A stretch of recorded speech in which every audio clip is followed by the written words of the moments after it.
अस्सलाम वालेकुम friends, welcome to my YouTube channel Zia Medicos. और आज हम जिस मेडिसिन का रिव्यू करने जा रहे हैं उसका नाम है मोटिलियम। मोटिलियम ओरल सस्पेंशन और टैबलेट की पैकेजिंग में अवेलेबल है और ये एस्पेन फार्मास्यूटिकल्स की एक प्रोडक्ट है। अगर इसके साल्ट की बात की जाए तो वह है डोमपेरिडोन। डोमपेरिडोन एक एंटी इमीटिक और प्रोकाइनेटिक ड्रग है जो कि इंक्रीज करती है गैस्ट्रिक प्रिस्टैल्सिस और गैस्ट्रिक मोटिलिटी को और ट्रीट करती है नोजिया, वोमिटिंग और गैस्ट्रिक प्रॉब्लम्स को। अगर इसके केमिकल स्ट्रक्चर को डिस्कस करें तो इसका स्ट्रक्चर कुछ यूं है। तो इसके स्ट्रक्चर में दो हेटेरोसाइक्लिक रिंग्स हैं जो कि असल में बेंजइमिडाजोल रिंग हैं और कीटोन ग्रुप है कार्बन सेकंड पे। और ये दो हेटेरोसाइक्लिक रिंग एक और हेटेरोसाइक्लिक रिंग से अटैच है जो कि असल में पाइपरिडीन रिंग है। और डोमपेरिडोन का जो नेम है वो भी इसी स्ट्रक्चर से ड्राइव है, जिसमें डोम बेंजइमिडाजोल रिंग को, पैरिड पाइपरिडीन रिंग को और ऑन कीटोन ग्रुप को इंडिकेट करता है। अब इसके मोड ऑफ एक्शन को डिस्कस करते हैं, लेकिन उससे पहले जरा हम ये जान लेते हैं कि ये वोमिटिंग, उल्टी और नौजिया की कंडीशन क्यों और कैसे होती है। तो अब हमारे ब्रेन में दो इंपॉर्टेंट सेंटर होते हैं जो कि असल में नौजिया और वोमिटिंग की कंडीशन को कंट्रोल कर रहे होते हैं। एक वोमिटिंग सेंटर जो कि यहाँ पे होता है और दूसरा कीमो रिसेप्टर ट्रिगर जोन जो कि यहाँ पे होता है। इस कीमो रिसेप्टर ट्रिगर जोन को एरिया पोस्ट्रीमा भी कहते हैं क्योंकि यहाँ पे ब्लड ब्रेन बैरियर नहीं होता। इस कीमो रिसेप्टर ट्रिगर जोन पे डिफरेंट टाइप के रिसेप्टर मौजूद होते हैं, जैसे कि हिस्टामिन के लिए 5-HT3 रिसेप्टर, डोपामिन के लिए D2 रिसेप्टर और सर्टन अदर ओपियोड और सेरोटोनिन रिसेप्टर भी मौजूद होते हैं। तो जब भी कोई टॉक्सिक पार्टिकल या कोई इमिटिक केमिकल या सब्सटेंस आपकी बॉडी में इंटर होता है तो वो इन कीमो रिसेप्टर ट्रिगर जोन के जो रिसेप्टर्स होते हैं, जैसे कि D2 रिसेप्टर या 5-HT3 रिसेप्टर है, उनसे जाके बाइंड होता है और एक्टिवेट करता है कीमो रिसेप्टर ट्रिगर जोन को। और ये chemo receptor trigger zone activate होने के बाद आगे मैसेज सेंड करता है वोमिटिंग सेंटर को। और जब वोमिटिंग सेंटर एक्टिवेट होता है तो ये इंड्यूस करता है इमिसिस को, जिससे आपकी बॉडी में नौजिया और वोमिटिंग की कंडीशन होती है।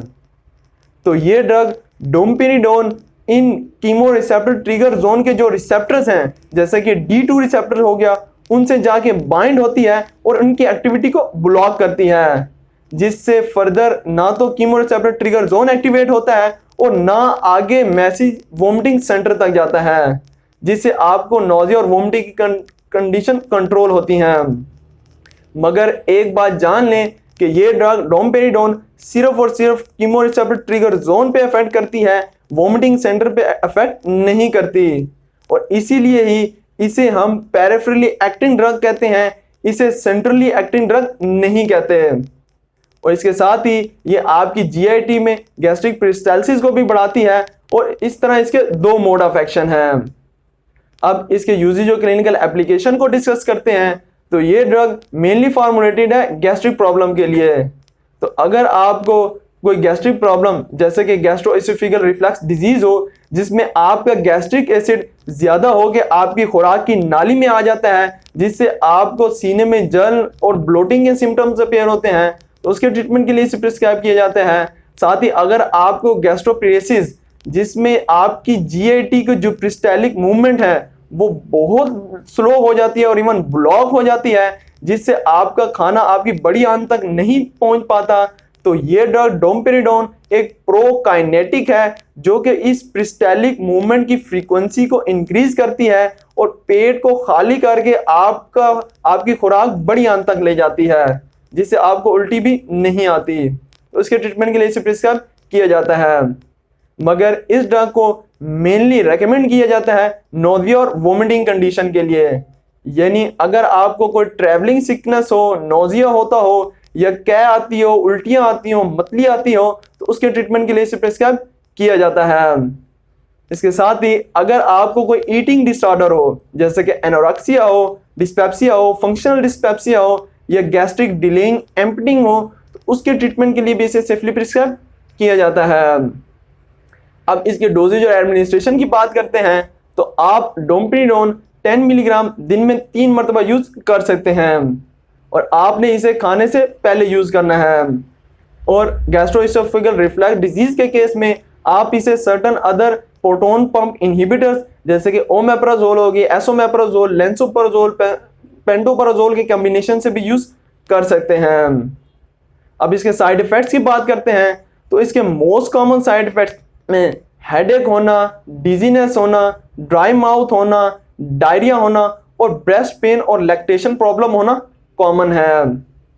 अब जनरली क्वेश्चन ये होता है कि डोमपेरिडोन सिंपल और डोमपेरिडोन मीलिएट में क्या डिफरेंस है। तो डोमपेरिडोन सिंपल सिर्फ और सिर्फ एक एंटी इमेटिक फार्मूलेशन है, जबकि डोमपेरिडोन मीलिएट एक एंटी साइकोटिक मेडिकेशन है जो कि क्रोनिक ब्रेन डिसऑर्डर जैसे कि स्किज़ोफ्रेनिया हो गया उसके ट्रीटमेंट के लिए भी प्रिस्क्राइब किया जाता है। और ये formulation as compare to domperidone simple ज्यादा प्रेफरेबल भी है। तो अगर आपको मेरी ये वीडियो अच्छी लगी हो तो मेरी इस एफर्ट को अप्रिशिएट जरूर कीजिएगा। अपना और मेरे YouTube चैनल का जरूर ख्याल रखिएगा। अल्लाह हाफिज।